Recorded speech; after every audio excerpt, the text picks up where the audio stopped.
देवियों और सज्जनों, लेडीज एंड जेंटलमैन, नमस्कार। ब्रिगेडियर दयाचंद शौर्य चक्र, सेना मेडल, कमांडेंट एस्टैब्लिशमेंट 22 की तरफ से हम आप सभी का इस स्वर्ण जयंती समारोह में हार्दिक स्वागत और अभिनंदन करते हैं। आज की ये शाम समर्पित है उन वीरों को जिन्होंने आजादी के लिए अपने जीवन का बलिदान किया। इससे पहले कि हम आगे बढ़ें, आइए आपको तिब्बत ले चलते हैं। हिमालय के उत्तर पश्चिम में बसा तिब्बत जाना जाता है अपनी खूबसूरती और परंपरा के लिए। 16,000 फुट पर बसे तिब्बत को 3 प्रांतों में बांटा गया है, यूसंग, अम्दो एंड खम।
तिब्बत एक मुश्किल दौर से गुजर रहा था। दलाई लामा को 16 साल की उम्र में ही अपनी आध्यात्मिक और शासकीय सत्ता को संभालना पड़ा और फिर शुरू हुआ बातचीत और समझौतों का एक दौर। 23 मई 1951 को कालो नाबो नबांग जिग्मे की अगुवाई में एक तिब्बतीय प्रतिनिधि मंडल को 17 सूत्री समझौते यानी 17 पॉइंट एग्रीमेंट पर दस्तखत करने पर मजबूर कर दिया था, जो तिब्बत के लोगों के लिए दुर्भाग्यपूर्ण साबित हुआ। तिब्बत के लोगों की भावनाओं की कद्र न करते हुए चीन ने तिब्बत को अपना उपनिवेश यानी कॉलोनी घोषित कर दिया और आहिस्ता आहिस्ता चीन ने तिब्बत की आवाम पर अपने आदर्श थोपने शुरू किए, जिसकी वजह से 17 मार्च 1949 को परम पूजनीय दलाई लामा को राजनीतिक आश्रय के लिए भारत आना पड़ा। उनके साथ तिब्बत से कई और शरणार्थी भी अरुणाचल में तवांग के रास्ते भारत आए। शरणार्थियों के भारत पहुंचने पर सेना की मदद से मीसामारी में एक कैंप बनाया गया, जिसमें तिब्बती सेना के जवान, खम्पा गुरिल्ला और लामाओं ने शरण ली।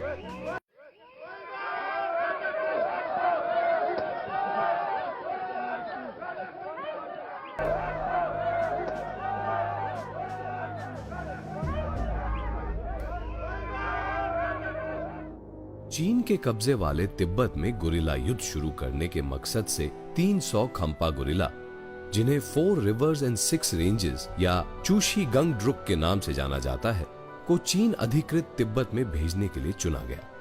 ये वो योद्धा थे जिन्होंने खम में जनरल गोम्पो ताशी अंगदुसरंग के नेतृत्व में एक समय चीनी सेना से लोहा लिया था, पर बाद में कुछ राजनीतिक कारणों से इन्हें नहीं भेजा गया। 1962 के भारत चीन युद्ध के बाद तिब्बती लोगों को लेकर एक नई सेना बनाने का फैसला लिया गया। इस सेना में उन तिब्बतियों को लिया गया जो अपनी मर्जी से इसमें शामिल होना चाहते थे, परम पूजनीय दलाई लामा के मकसद और तिब्बत की आजादी से प्रेरित थे। उन्होंने तिब्बत पर हुए चीन के अत्याचारों को देखा और सहा था और आगे चलकर ये तिब्बत की आजादी के लिए आदर्श सिपाही साबित हुए।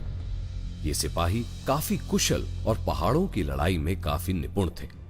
उनकी यही प्रतिभा दुश्मन के खिलाफ एक कारगर हथियार साबित हो सकती थी। भारतीय सेना की कड़ी ट्रेनिंग और तिब्बतियों की अपनी लीडरशिप, दोनों को मिलाकर इस लक्ष्य को पूरा किया जा सकता था। 26 अक्टूबर 1962 ब्रिगेडियर एस उबान ने कमांडेंट और लेफ्टिनेंट कर्नल GS मेहता ने डिप्टी कमांडर की हैसियत से कैलाना मैदान में सिक्किम के 600 स्वतंत्रता सैनिकों के साथ एस्टैब्लिशमेंट 22 का गठन किया। ये एक चुनौतीपूर्ण काम था, क्योंकि इसमें भर्ती होने वाले सभी जवान विदेशी मूल के थे और राजनीतिक कारणों से भी ये एक गोपनीय कार्य था। और फिर 13 नवंबर 1962 को शुरू हुआ सैनिकों की भर्ती और ट्रेनिंग का कार्य। शुरू में 8,000 सैनिकों को ट्रेनिंग देने की योजना बनाई गई। 6 महीने की इस कड़ी ट्रेनिंग में शामिल थी बेसिक गुरिल्ला ट्रेनिंग, अलग अलग हथियारों का प्रयोग, टैक्टिक्स, फील्ड क्राफ्ट, डेमोलिशन, दुश्मन के इलाके में मित्र लोगों से संपर्क स्थापित करना, वार्तालाप करने के विभिन्न तरीके, एलिमेंट्री क्रिप्टोग्राफी। इसके अलावा इसमें हेलीकॉप्टर से युद्ध क्षेत्र में उतरने जैसे विशेष अभियान भी शामिल थे।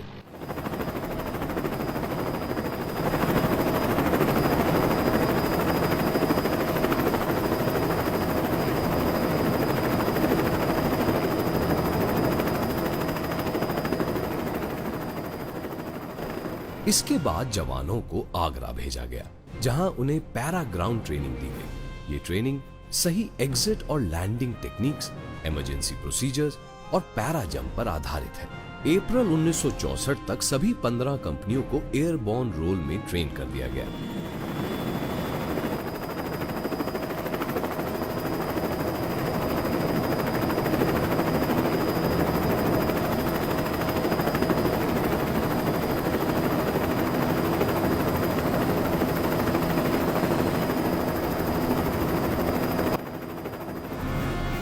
शुरू में इन सैनिकों को कॉलम और ग्रुप में बांट दिया गया था, जब ये भारतीय सेना की देखरेख में चक्राता में ट्रेनिंग ले रहे थे। स्पेशल फ्रंटियर फोर्स की स्थापना के बाद 1963 और 64 में स्पेशल फ्रंटियर फोर्स में पॉलिटिकल लीडर्स की नियुक्ति होनी थी, जो कि एक महत्वपूर्ण पद था। स्पेशल फ्रंटियर फोर्स के पहले 4 पॉलिटिकल लीडर थे मिस्टर झंपा वांगडू, मिस्टर झंपा कालदेन, मिस्टर रतु गवांग और मिस्टर ग्यादो धोंदू। सबसे वरिष्ठ पॉलिटिकल लीडर झंपा वांगडू फोर्स के पहले सीनियर पॉलिटिकल लीडर बने और उसके बाद झंपा कालदेन ने सीनियर पॉलिटिकल लीडर का पदभार संभाला। बाद में सीनियर पॉलिटिकल लीडर के पद को चीफ पॉलिटिकल लीडर में तब्दील कर दिया गया और सीनियर पॉलिटिकल लीडर झंपा कालदेन फोर्स के पहले चीफ पॉलिटिकल लीडर बने और रतु गवांग सीनियर पॉलिटिकल लीडर बने। कुछ समय बाद 1976 में जहां सीनियर पॉलिटिकल लीडर को रुपन का पद दिया गया, वहीं चीफ पॉलिटिकल लीडर को दापन का पद मिला। 1963 में एस्टैब्लिशमेंट 22 की पहली वर्षगांठ चक्राता में मनाई गई। 1964 में श्री मोरारजी देसाई ने चक्राता में एस्टैब्लिशमेंट 22 का दौरा किया और यहाँ के प्रशिक्षण स्तर, उच्च मनोबल और फोर्स की असीमित क्षमताओं को देखकर वो काफी प्रभावित हुए, क्योंकि ये सभी उपलब्धियां काफी कम समय में अर्जित की गई थी। वक्त के साथ साथ एस्टैब्लिशमेंट 22 ने अव्वल दर्जे की क्षमता हासिल करते हुए खुद को साबित कर दिया। कुछ समय बाद ये जरूरत महसूस की गई कि दिल्ली में फोर्स का हेडक्वार्टर्स बनाया जाए, जिससे बाकी सरकारी विभागों के साथ रहकर फोर्स की कार्यशैली को मजबूत बनाया जा सके।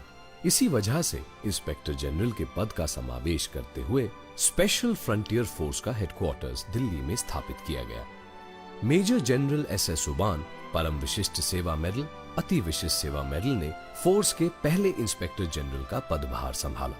फील्ड मार्शल सैम मैनिकशॉ के आर्मी चीफ बनने पर जब उन्हें स्पेशल फ्रंटियर फोर्स के रोल के बारे में बताया गया, तो उन्होंने इसके महत्व को पहचाना और स्वयं इसको जांचने की इच्छा जाहिर की। सितंबर 1969 में इस दौरे के अंत में उन्होंने इंस्पेक्टर जनरल को जो उल्लेख दिया, वो उनके शब्दों में इस प्रकार है। It was a wonderful experience and I have seldom felt so elated. Your troops look to be in excellent heart, extremely fit and with a great deal of motivation. It would be a pleasure for any soldier to get the opportunity of leading such fine men. Without wishing to sound patronizing, I think a great deal of credit must go to you for having made such a wonderful fighting force out of men from such different areas and surroundings. Aviation research centre के air wing की सहायता से पूरी force को para training दी गई और तभी से पैरा जंप और ग्राउंड ट्रेनिंग सफलतापूर्वक जारी है। तिब्बत में एक ऊंचाई वाले क्षेत्र से इन सैनिकों को पैरा ड्रॉप किया जाना था। इसी कारण इन्हें लद्दाख में एडवांस पैरा ट्रेनिंग दी गई। आज स्पेशल फ्रंटियर फोर्स पूरी दुनिया में एकमात्र ऐसी फोर्स है जिसे स्टकना ड्रॉपिंग जोन में 13,000 फीट की ऊंचाई पर जंप करने की दक्षता हासिल है। स्पेशल फ्रंटियर फोर्स में ऑफिसर कैडर की पूर्ति भारतीय सेना के ऑफिसर्स के द्वारा तब की गई जब भारतीय सेना में खुद अधिकारियों की बहुत बड़ी कमी थी। इसलिए तत्कालीन चीफ ऑफ आर्मी स्टाफ ने यह सुझाव दिया कि फोर्स के ऑफिसर्स का एक भाग तिब्बतन ऑफिसर्स द्वारा भरा जाए। उनका विचार था कि जवान और होशियार तिब्बती लड़कों का चयन करके प्रशिक्षण दिया जाए ताकि वो स्पेशल फ्रंटियर फोर्स में अधिकारी बन सकें। ऐसा करने से फोर्स की कुशलता में बढ़ोतरी होगी। इस तरह चीफ ऑफ आर्मी स्टाफ द्वारा दिए गए सुझावों को लागू किया गया और सन 1977 में 12 तिब्बतन ऑफिसर्स का एक ग्रुप और बाद में 2 ऑफिसर्स 1985 में शामिल किए गए। स्पेशल फ्रंटियर फोर्स एकेडमी की स्थापना 1 मार्च 1976 में की गई। 1 अप्रैल 1979 को एकेडमी की बनावट में सुधार किया गया और इसमें रिक्रूट ट्रेनिंग कंपनीज और रॉक क्लाइंबिंग स्कूल शामिल किए गए। तत्कालीन रक्षा मंत्री श्री जॉर्ज फर्नांडिस द्वारा 20 मई 1999 को रॉक स्कूल में किए गए दौरे के दौरान दिया गया उल्लेख एकेडमी के उच्च स्तर को दिखाता है, जो कि उनके शब्दों में इस प्रकार है। You have a fabulous institution here, which is a model of excellence. Keep it up and send the message of excellence wherever those trained here go. My best wishes to all of you, now and always. It was a privilege to be here this morning and observe the magnificent and challenging task as it was achieved with perfection. The fitness of the participants and their commitment stood out amidst the rock here.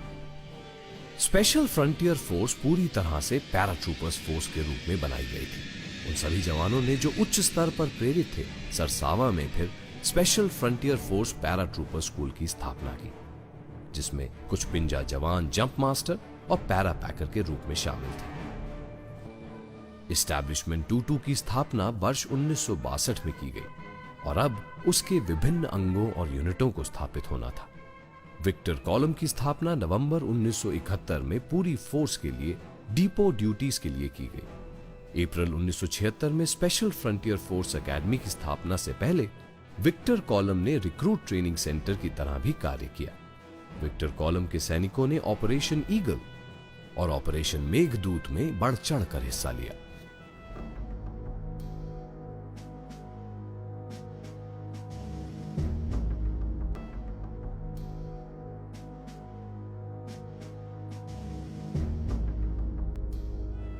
Archer column, जिसे Zulu column भी कहा जाता है, की स्थापना अगस्त 1965 को केलाना में 854 नेपाल के गोरखा सैनिकों को लेकर की गई। आर्चर कॉलम के सैनिकों ने Operation Eagle, Operation Blue Star, Operation Pawan, Operation Rakshak और ऑपरेशन विजय में हिस्सा लिया। बहुत सोच विचार के पश्चात 15 जुलाई 1973 को वॉलंटियर गर्ल्स कंपनी की स्थापना की गई और इसका नाम फोर्ड ट्रेनिंग कंपनी रखा गया। 1978 में कंपनी का नाम 34 वॉलंटियर कंपनी रखा गया। इसकी स्थापना का मुख्य उद्देश्य पिंजा लड़कियों को मिलिट्री ट्रेनिंग देना था, ताकि अलग अलग ऑपरेशन में ये अपने गुरिल्ला लड़ाकू साथियों के साथ कदम से कदम मिलाकर चल सके।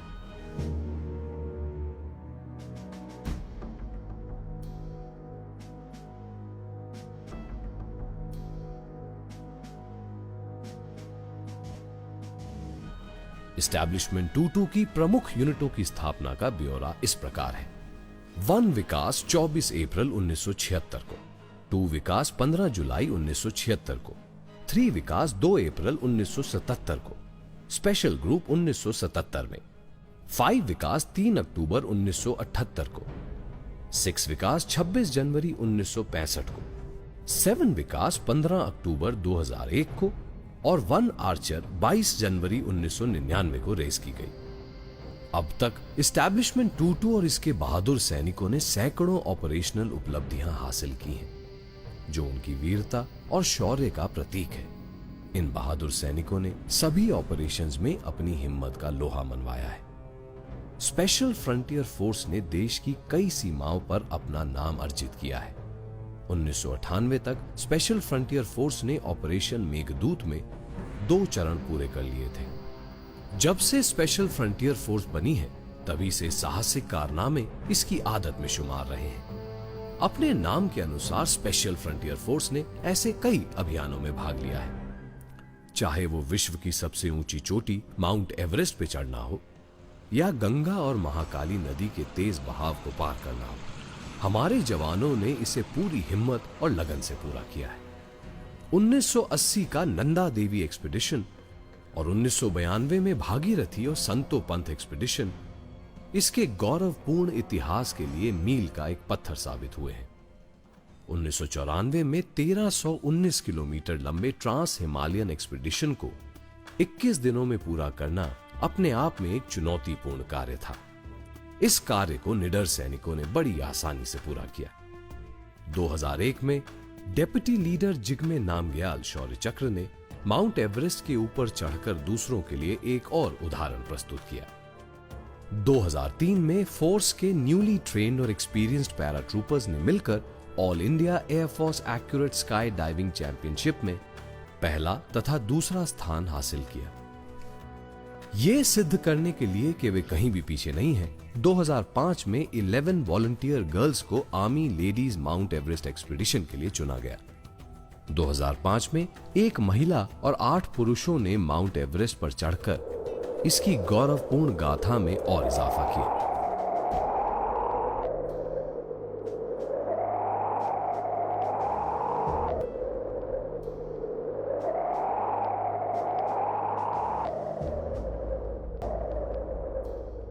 दो 2009 में महाकाली नदी में वन आर्चर द्वारा व्हाइट वाटर राफ्टिंग करना एक और गौरवपूर्ण घटना थी। साहस और गौरव की गाथा यहीं समाप्त नहीं हुई और वन विकास ने मनाली से लेह के दुर्गम क्षेत्र में साइकिलिंग एक्सपीडिशन का संचालन किया।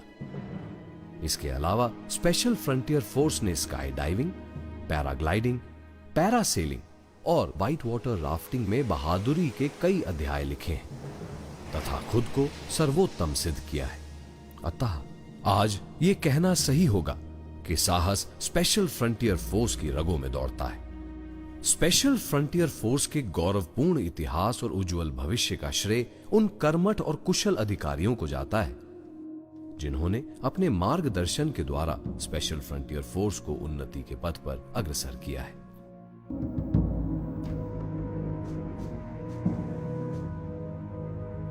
स्पेशल फ्रंटियर फोर्स की बागडोर हमेशा से ही भारतीय सेना के कुछ चुनिंदा अधिकारियों के हाथ में ही रही है, जिनकी बदौलत स्पेशल फ्रंटियर फोर्स ने सफलता के नए आयाम हासिल किए हैं। इन अधिकारियों के अद्वितीय नेतृत्व की वजह से ही स्पेशल फ्रंटियर फोर्स ने खुद को हर जंग में साबित किया है।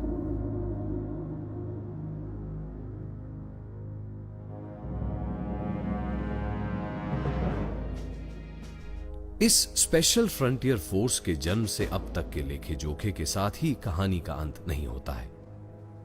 हमारे इंस्पेक्टर जनरल के कुशल नेतृत्व के कारण फोर्स के जवानों और इसके साथ जुड़े लोगों की प्रगति की ओर निरंतर प्रयास किए जा रहे हैं। ये हमारे डायरेक्टर जनरल सिक्योरिटी के अथक प्रयासों का ही फल है कि भारत सरकार ने इस फोर्स के सैनिकों के लिए पेंशन तथा ECHS सुविधाओं की स्वीकृति दी। सभी सैनिक, भारतीय सेना का स्टाफ तथा डायरेक्टर जनरल सिक्योरिटी स्टाफ जो इस फोर्स में शामिल होते हैं, इसका इतिहास बनाने में मदद करते हैं। हमें पूरा विश्वास है कि स्पेशल फ्रंटियर फोर्स अपने उद्देश्य को पूरा करेगी और अपने मकसद को हासिल।